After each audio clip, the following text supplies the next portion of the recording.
Just waiting for it to make sure it's on. Looks good to me.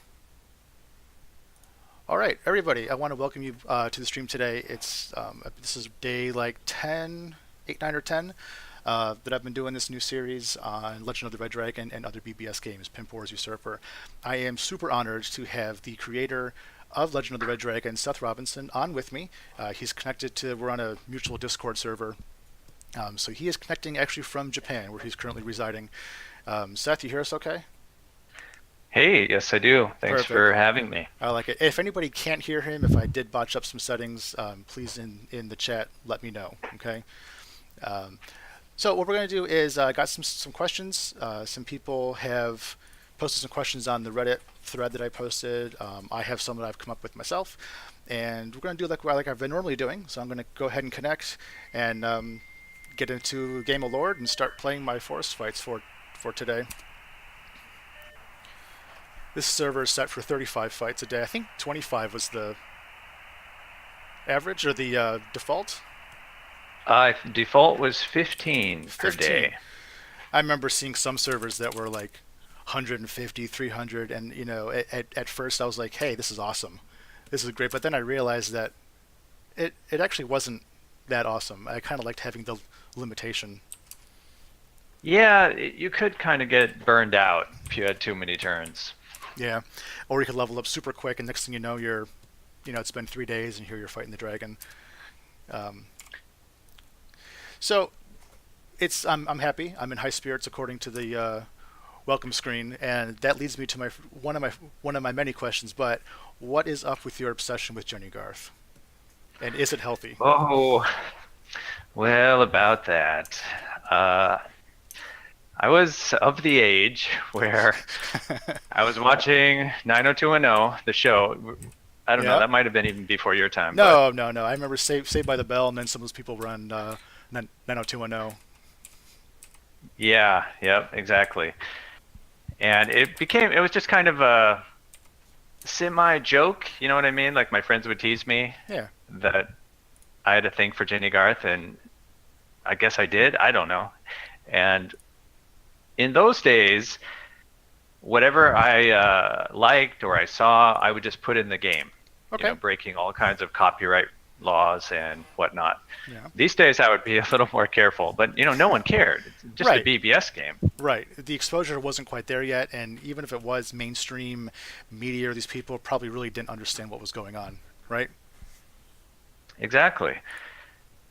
So yeah, I put that in as a cheat, and just over the different versions, I just kept adding more words. Well, so that also, how should I describe her? What is the best way for me to describe her, or anybody? Do you remember the words? Cool. Cool. Well, I know that works. Cool. I found a list online. Someone made some list of them. It's cool, hot with 2 T's, because apparently it had to be four characters, right? Right. Hot. Right. There was cool, nice, sexy, I think was there. The one that I found that's supposed to be the best is gift. And even though that's not, I guess, a proper descriptor, but maybe this was added after you stopped the actual active development, but I think it takes your skill points for your class and converts them to usage for like your Death Knight skill. So like, for example, if my Death Knight skill, my skill is currently 9, but I have 2 uses for today, it makes those skills into uses. So if I really want to go around and wreck house, I could do gift. I really don't know if I added that or not. So actually, yeah. So about what year did you start development on the game? The original version, I think it was 89, and I wrote it for the Amiga. Okay. I had an Amiga bulletin board system. Okay. Do you remember the name of the system? What was your BBS name?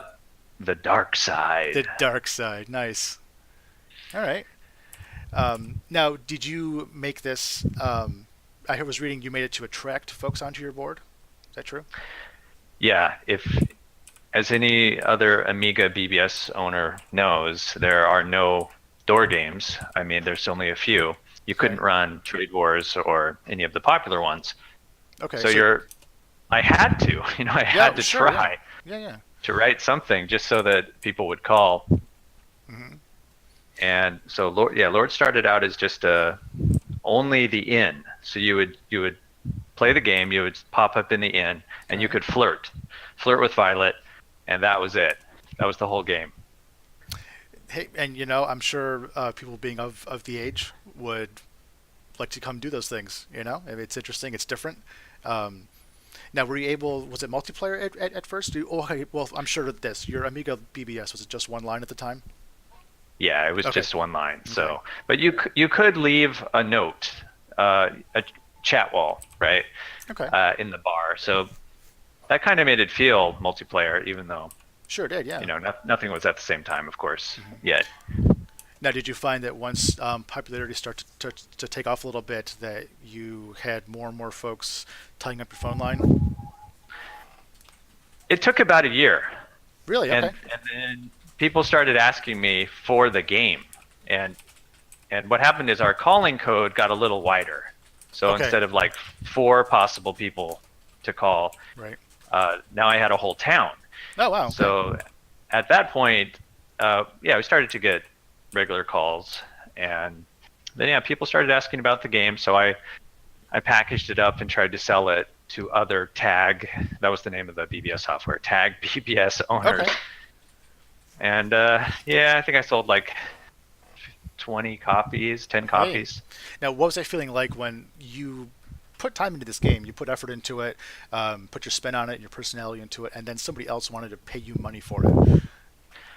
Oh, I was on top of the world. I couldn't believe it. I had zero plans to ever Okay. sell it. I was going to ask you if this was like a thought in the back of your mind, hey, maybe I can make a few bucks off this. But your intention, I guess, was like you said, just to attract folks onto the dark side, convert them to the dark side.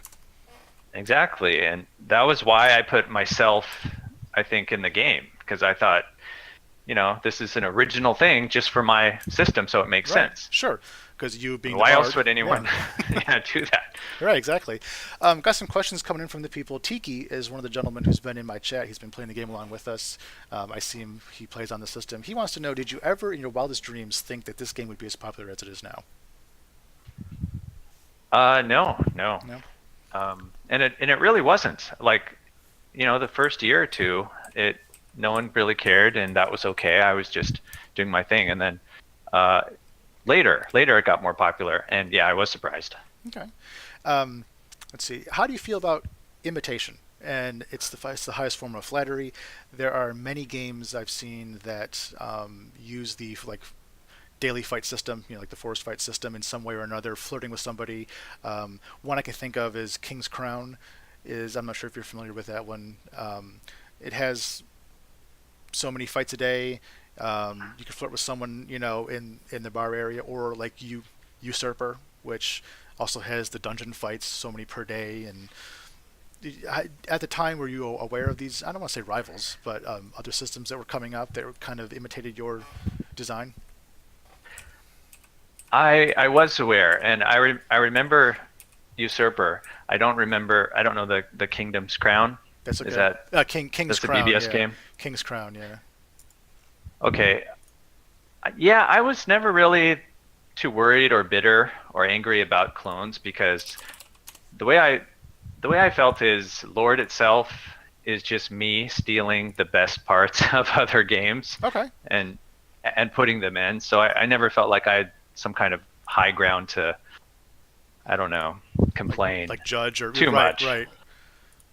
Well, I mean, Yeah, I mean, they did a the good daily job. log is Okay. from Trade Wars.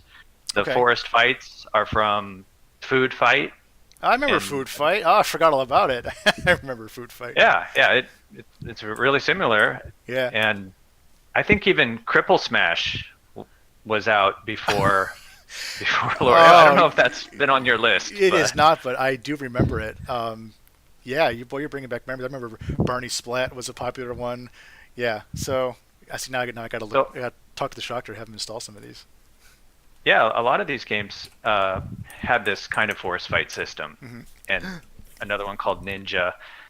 I can't find that one. I don't know where that one. Ninja. Now I'll have to take a look for it. Yeah, it had like forest fights, but you just fight ninjas every day, and I never found that game again. So yeah, if you do come across that, let me know. Yeah, sure. Yeah, That was a well, big inspiration. I'll use my Google foo. No. Let's see. Got some other questions here while I do some forest fights. Let's see here. So, do we need to choose Death Knights, thieving skills, or magic users? Which is the best in your opinion? Hmm. I think I usually chose magic. I mean, they're Okay. supposed to be balanced, I, but magic is yeah. more interesting because you can choose which spell. Right. Oh, that's true. I usually do Death Knight, so I should probably do some magic because you're right. I remember you can choose some different spells. So Yeah, I actually, think there's 5. I'm actually going out of order. I should probably be maintaining more of a chronological mindset to my questions. So you got the game up and running. Let's see what I have here. We got the name of your BBS. I wanted to ask you about that. Do you still play the game from time to time? No, it's been like 20 years since I played it last, Really? probably. Well, we're honored to have you on here. Then I mean, it's good. My friend, the sysop sent me a message with a screenshot of your welcome email on the BBS, and he was like, "You've got to be kidding me." So he's excited for it too. So we're glad to have you back, even just to log in to do this with us. At some point during the development, there's obviously the version out now. I think is 4.07 or something. But I know at one point you stopped the development and the game was sold. But before that, do you remember what might have been one of the biggest additions, the biggest changes that Red Dragon saw? Hmm. I mean, I know The you said last yeah, it started out in the end being able to flirt, and then at some point it went to a combat system. But anything major you can think of? the last version that I did was 4.0A. Okay. And as far as big systems, well, player marriage was all it was in. Okay. Uh, the thing the thing that was added after I sold it was the lady scripting engine. I didn't work on that. Okay. And I do want to ask you about that in a bit because I'm itching to write my own IGM and I don't know where to start. And I might have missed the boat Okay. by about 20 years. So. Yeah, it might be hard to sell it, but I'm yeah, not no, worried why about not? that. Yeah, no, it'd just be fun. Something I would just like to tinker around with. All right, so there's a lot of stuff involved in that. I know you had a lot of version changes, which is great because it shows bug fixes in development. Yeah, I think I worked on it on and off for around 7 years. Awesome. Speaking of IGMs, the Wizard Stone was supposed to be a big one, and I was reading about how someone there wasn't a name attached to the article, but someone talked to you about including references to an IGN that was going to be coming out, Wizard Stone. So the severed head Olivia that we can encounter in the forest is part of that, and then alludes to the fact that there's going to be a storyline for her in the IGM that's supposed to be released at a later date. Do you remember anything about that? Yes. Okay.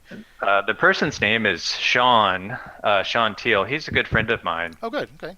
and he worked with me in my garage on Lord, Okay. and everyone who I worked with, uh, pretty much in my life, I pressure them to make games just Okay. because I don't know Yeah. why. It's like, you can do it, and so I don't want to say bullied, but I pushed him into making stuff and learning programming, like I do everybody. Okay. And so he was going to make that IGM and do that. And he did write some stuff, some little stuff. I know he did write the Tetris code for an IGM in a different door game called Planets, my space one, Yes. Yeah. Planets Teos. Okay. I'm So he, familiar he with that. he knew what he was doing, but he didn't quite get that out and finish that. So We need to pressure him. that's yeah. Okay. Maybe it's coming. If we send Maybe. him a few emails, Yep. Sean, if you're out there, got to finish your IGM, Got man. to finish that up. Yeah, I remember going onto some boards and seeing a whole slew of IGMs installed, and they were exciting at first, but some of them were really overpowered. You could walk away with a ton of strength or a ton of defense out of nowhere, and really kind of ruin the balance of the game. I guess that's probably maybe the only drawback I saw to the IGMs. Yeah, it's kind of a double-edged sword. Mhm. It increases longevity for the game. I think it helped make it stay popular for longer than it should have. But yeah, those IGMs, who knows what they're going to do? They're gonna ruin your game balance. True. I think there was over 300. Wow. Yeah. Um, I think the most I ever saw on one board was about 15 or 20, and it was still that was a lot. And I only had so many minutes per day on the BBS I was on to be logged in, and I couldn't spend time going through all those unless I wanted to play other games. When you were sitting down to design the game, were there any other ideas you had, like base ideas? So this is obviously like a medieval type thing. You mentioned you had Space One to Planets. Any other games around that time? There were any other ideas you had in mind or directions you could have taken?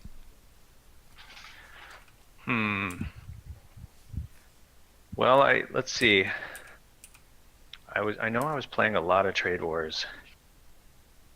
That's one I got to get into. I remember seeing it. I think I might have played a little bit of it back in the day, but I haven't touched that in a long time. Yeah, Yeah. I think most of it was from that, and then just little random games that were on the various bulletin board systems. What are some of your biggest struggles you can think of just even getting off the ground? Not necessarily getting folks to call in and use the system, but you wanted to make this, you knew why you wanted to do it. Anything that really was a big hurdle for you? It could have been programming wise or... Well, I was not a good programmer. Okay. By any means. I guess I was 13 or 14, and I was just trying to learn this stuff. And even though it's a text game, which I'm really lucky because that's probably the only kind of game that I could have done, I had to figure out, what fossil drivers are and COM ports. And looking back, this morning, I actually opened a folder and I found some old source code. Nice. To Lord. Yeah, and I looked through it, and oh man, it made me nauseous to see I was going how to say, horrible were it you was. disgusted at the spaghetti that you found?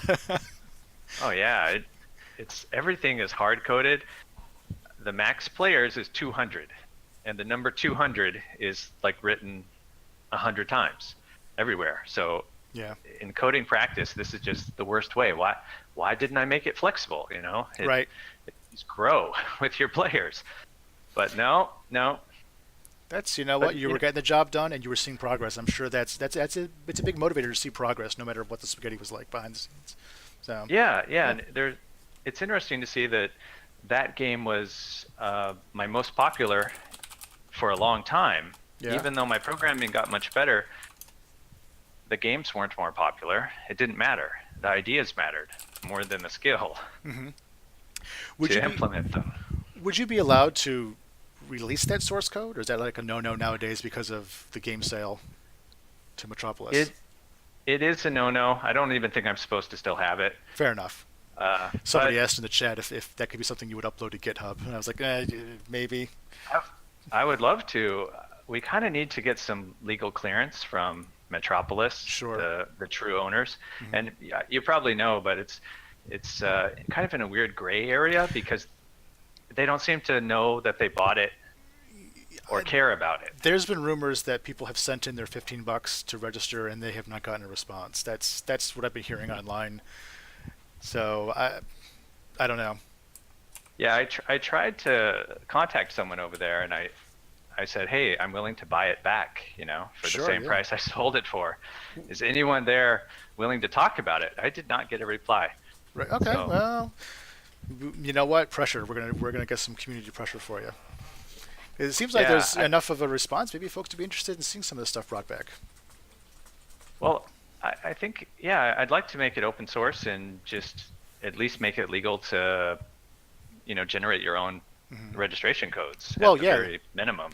Would you be willing to share? I mean, how much everyone you sold does it for? it, but you don't need to. I'm just curious. Somebody asked. I think I can say that. I think it was 25 or 30K, $1,000. Okay. All right. Hey, you know what? Not too much. But I mean, 14-year-old you would have been super awesome with that, right? Well, I was older at the time. Well, I know. That's true. That is true. You were. That is true. At that time, BBSs were dead. Yeah. The internet had come. AOL 1 point whatever was out on disk, and yeah. Right. And I sort of had a little tax issue. Okay, the, well, the hey, money came in very handy. perfect. Good, good. Let's see what we got here. So it's been some years now, and you got your start in programming back in the day. Are you still doing programming stuff? What are you up to now? I'm still programming. Not Great. much has changed. Okay. Is your code We is your code a bit cleaner? Oh yeah, All it's right. much better. Good. It's much better. In fact, I just a little while ago I released kind of a BBS door test project, but as a browser-based Okay. game. So if anyone wants to check that out, Yeah, please. it's How do we do it? let's see. It's if you go to toolfish.com Okay. /space casino. Okay. Nice. And Now, it's just a test. It's not like a real game or anything, but it's a copy of a door game that I played okay. during that time that I was working on Lord. Hmm. All right. And you said we can do that right in our browser. There's no need to fire up a copy of Centronet or anything. Right, Good. right. It was just kind of a test, Okay. but it uses the same color codes. See, I like those color codes. Yeah, they're easy on the eye. Are you working for a company that does other kind of games? I thought I remember reading or seeing it was, I could be totally wrong. Was it like mobile stuff or other desktop stuff? Yeah, I have done a lot of mobile contract work on and off. Okay.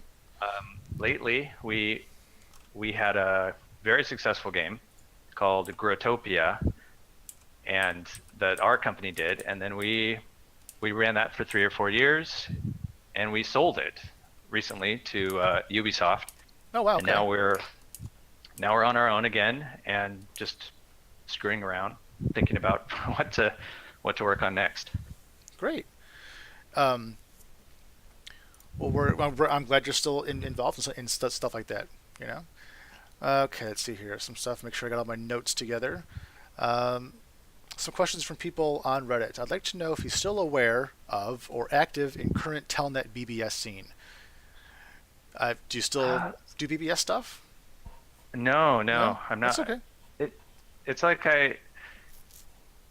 I love it, but I haven't really done much. Okay. I know there's still some BBSs out there. There's some are big, some are small. Yeah. I did go to Shooter Jennings BBS. I don't know if you know who he is, but he's a musician, but he also is really into the BBS scene. Nice. Okay. And he's writing his own door games right now. Really? Oh, nice. Yeah, they're pretty good. Would you consider writing something for his BBS? Yeah, I totally would. That'd be awesome. We've talked about it. Oh, really? Oh. Yeah. All right. Well, good. See, we'll have to. The problem is he uses Wildcat, and the only thing that runs is like this weird WC code, which to a programmer like me, it's just the worst thing in the world. So I don't know if I can get over that. But in theory, I would love to. Okay. A little bit of a learning curve. That's okay. Someone in our Twitch chat asks, I'd like to know how Seth came up with the name Neb Stringley. I'm not familiar with the name. Are you familiar with that? Neb Stringley. Is that an enemy that you fight? I don't know. We'll wait for him to respond in the chat. Let's see. In the meantime, another question from someone on Reddit is: have you played or heard of Legend of the Green Dragon? That's the the PHP version. Yeah. I played it. That's good. He wants to know how you felt about that. We kind of touched on what you thought about imitation stuff. Flattered? I mean, it's. Yeah. I said good job and keep working on it. And I think I talked to the author maybe like 7 years ago, 8 years ago, a long time ago when it was just starting. And yeah. I said, this is pretty good, but you got to figure out a way to do hotkeys and yeah, to make it more like. Which you can do though. I know PHP and I think some other ways you can actually do hotkeys just by not having to click or press. So yeah, I'm not sure if they ever Yeah, implemented that. I totally possible. haven't played in several years. Probably been about 6 or 7 years since I last played on that. So the guy got back to me. Neb guards the bridge in Lord 2. Oh, okay. Yeah. Huh. No, I Been a don't while. remember, but I love that name though. Well, So good work. maybe it's If it was me, if and it if was it you. wasn't me, yeah, if it wasn't, it would be probably Greg, Greg Smith, a friend of mine who worked on Lord 2 Well, also. I was going to say, how much. Okay, so let's move on just a little bit to Lord 2. I didn't play a lot of that when I was younger. We do have it up on the board now, so I do want to take a peek at it. You mentioned some other people that were involved in Lord 2. Was it a much bigger? What made you decide to do Lord 2? Because people were asking for it. Okay. So I kind of just said, well, if this is what is going to be hot and sell. I mean, I'm trying to make a living off of the door game stuff. Okay. So part of it is because of that, and I had just finished the space door game. Right. Planets. And yeah, Okay. and I was working on another space game called New World. And Okay. it just, I don't know, it wasn't really coming together, and I could kind of tell no one wanted to play it, like no one cared anyway. But if I said Lord 2, then people would say, oh, okay. Ears kind of perked up. Okay. Yeah. Do you So remember? I switched it over. Do you remember what was one of the biggest features or reasons somebody wanted to see a sequel? Like I know that we all know, well, folks that played it, the graphics, it was a much different interface. It was roguelike, much more interactive. Was that what people wanted, or was that just a direction that you took it in because you thought, hey, let's go ahead and do this? No, in retrospect, I think that's what no one wanted. I think people wanted it to play like Lord and Okay. just have more stuff, more more stuff. content, Gotcha. have Okay. forest fights, that kind of thing.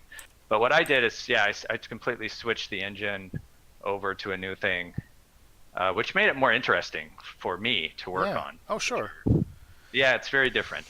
I'm not even sure if it should be called a sequel. Maybe that kind of confused people. Hey, I remember on the original Nintendo, The Legend of Zelda, and then Zelda 2: Link's Awakening, Zelda 2. completely different games. You know, Yep. so Yeah, so it was kind of like that. That was my Zelda 2. excellent. Okay. Someone asked, did the success of Lord guide you to what you do today, or did you have different aspirations when you were younger? Oh, it totally did. To be able to write a game as a kid and make that much money and survive on it for 7 years is like kind of a free ticket to actually learn how to program. So I got really lucky, and that pushed me into making games and started that cycle. If I hadn't have written Lord, I'd probably be, working with my dad in the cabinet shop or construction work, which Okay. I was doing at the time that I was working on Lord. I was doing cement work. Okay. So yeah, no, that was really lucky to have that opportunity. Nice. The game was programmed in Pascal, is that correct? Yep. Was that what was only available to you on the Amiga, or was there a reason why you chose that language? Well, actually, it was written in C on the Amiga. Okay. Because that's what I had, a C compiler. And so I kind of learned C I found some example, code, and Right. it was really slow going. But then, after people started asking for the game for PC, that's when I went to my friend's house and I downloaded Turbo Pascal 6. Okay. Maybe not entirely legally, but Hey, it was I bought try it before later. you buy. Sure. Okay, good. Okay, at least. Yep. And yeah, well, you remember the BBS days? I don't have do. to tell I you. do. It got a little crazy. I remember. But yeah, it was like a 1.4 megabyte download, so it took a while. It did. I'm sure it did. I installed that. Yeah, so I actually wrote the first versions of Lord on my friend's computer by going over to his house every night. Okay. And that was Turbo Pascal. Nice. All right. Got my last question that was pre-asked was, I'd like to hear about how he's made a niche for himself in the industry as a developer, and how the industry has changed since you started with your programming of Lord. Now, I know the industry, that could mean multiple things. It could mean the BBS door industry. It could mean gaming in general, which of course, that kind of gaming not died. Well, it did. It kind of died out, and things have changed. But even with your current job and your current role, you mentioned some other gaming contracts you've done. From back in the day to now, like what do you think would be, if you could pinpoint one of the biggest changes you've seen in the industry? Well, you're definitely correct about, the BBS scene dying out, but I kind of shifted into just an indie developer, like a guy making small games. And I've followed that path, and every time technology changes, I try to shift with it. So as an indie dev, it's been a good ride, and I guess there are kind of ups and downs that go with the platforms. Okay. Like for example, I was doing Pocket PC games. Okay. 12 years ago, 15 years ago, and that was okay. Right. I did some PC games, and then I was doing iPhone and Android, and everything keeps changing. But as long as you shift with it, you can. Well, I don't want to say anyone can, but it's possible to make a living by yourself, and Great. That's always been my goal, not to have a big company or work at a big company. I just want to program from my room, just like the Lord days. So that's what I do. Well, good. See, we're hoping to maybe see another revival from your Lord days. See you do some of that garage programming for that BPS you mentioned. Haha. Yeah, well, I don't know about that, but if I could ever, if I could ever buy Lord back, and get the official name, then it sure would be fun to do some kind of Lord 3 thing. Probably not as a door, but sure. But as a game, Yeah. Well, you know what? Tomorrow I'm going to make some phone calls. Let's see what we can do about this. Make it happen. Yeah, I would. I'll do my part. Get a GoFundMe going and see if we can raise some money to buy it back. Well, the money's not a problem. It's just finding anyone who will talk about it. Gotcha. That's a problem. I saw they still had games available on the site, not just Lord, but other ones too. You would think that they'd be reachable in some way. Usually when people hold out money, people respond, but maybe not in this case. Yeah, it's a little strange. Now, you mentioned that you really haven't played Lord in the last 20 years. That's fine. Do you still play other games today, non-BBS or otherwise? Oh yeah, I play a ton of games, mostly Steam and PS4 and nice AAA and some indie stuff too. Okay, you mentioned we touched base beforehand briefly. You're a PUBG player. Yep. Okay. Got nearly 400 hours into PUBG. Favorite place to drop? So, if you say Pachinki, I'll go where the action is. There you go. Yeah, okay. I will go to Pachinki. I'll go right to the death zone and die in like 10 seconds.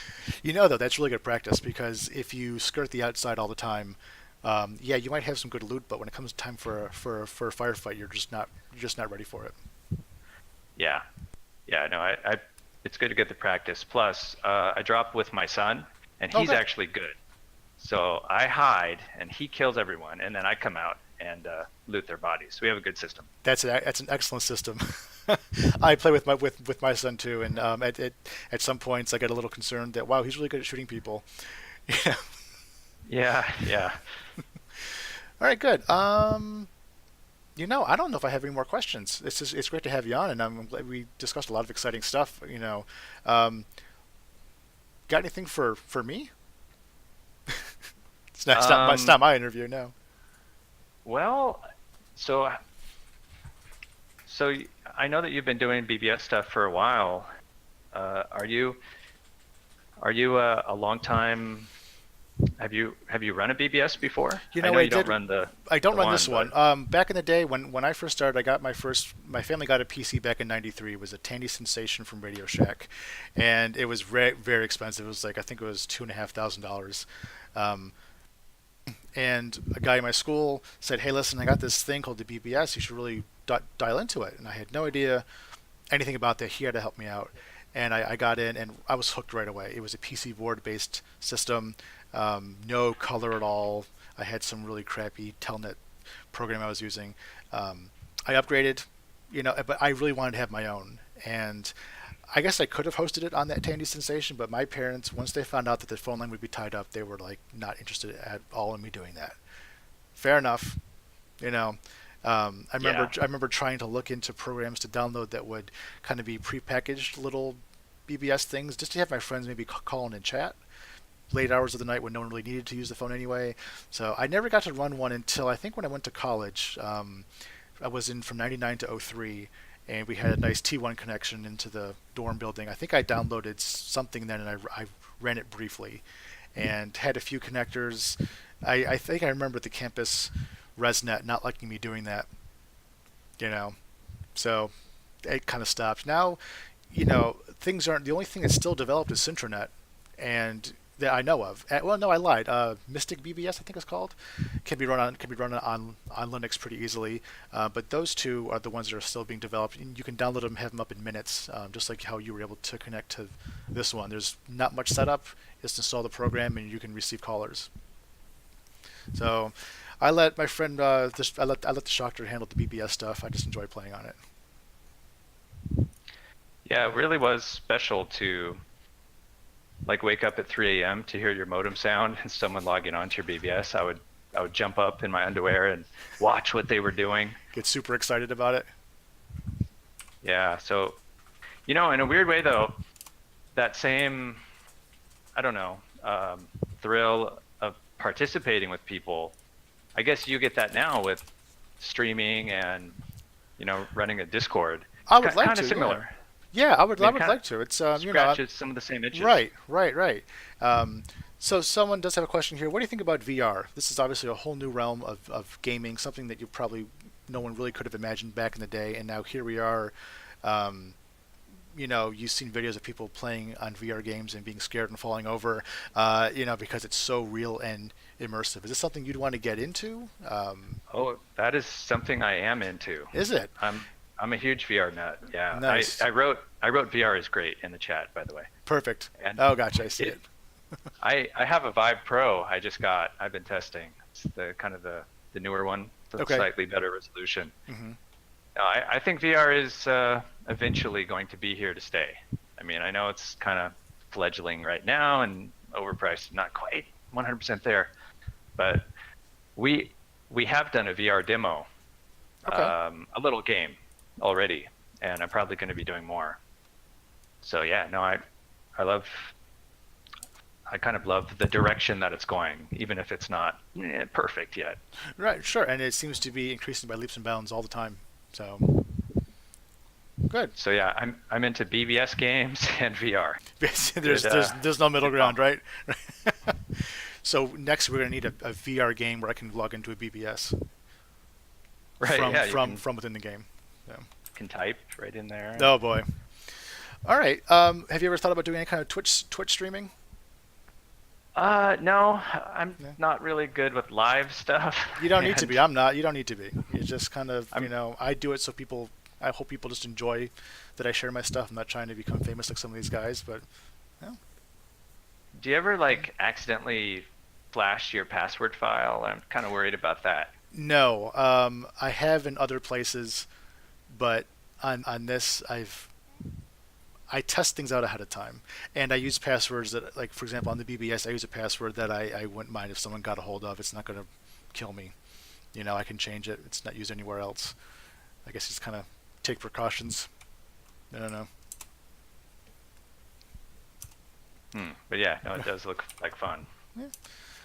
All right. I really thank you for your time. I notice people still in the chat. I see you in the chat. Maybe you can hang around for a little bit, see if they have anything for you. But that's all for me, and I really appreciate your time. I see some people have been watching the stream. I'm going to upload it to YouTube if you're okay with that, for folks to watch after the fact. Sure. Yeah, great. And could we be in touch a little bit afterwards? Would that be okay with you? Yeah. I really would like to try to find a way to write an IGM. Just any kind of pointers on where to find the I guess there's kits available. You mentioned Lady was one of your kits, or some kind of interface to allow folks to. My information's probably around 20 years old, but so is the technology. I don't know. Okay. Yeah, maybe that fits. Gotcha. But for sure. All right, well, great. Well, again, thank you very much. I really appreciate this. I had a blast. It looks like the chat went very well, and it just brings back a lot of really fun memories of simpler times and fun times. Yeah, for me too. Great. All right, well, I'm going to go ahead and end the stream. Like I said, I'm going to have this up on YouTube. I want to thank those that followed me too. It's great. I'm glad folks are enjoying this. So again, thank you everybody, and I'll be probably streaming again tomorrow. Go ahead and check at the bottom of the Twitch page. I try to put a schedule there.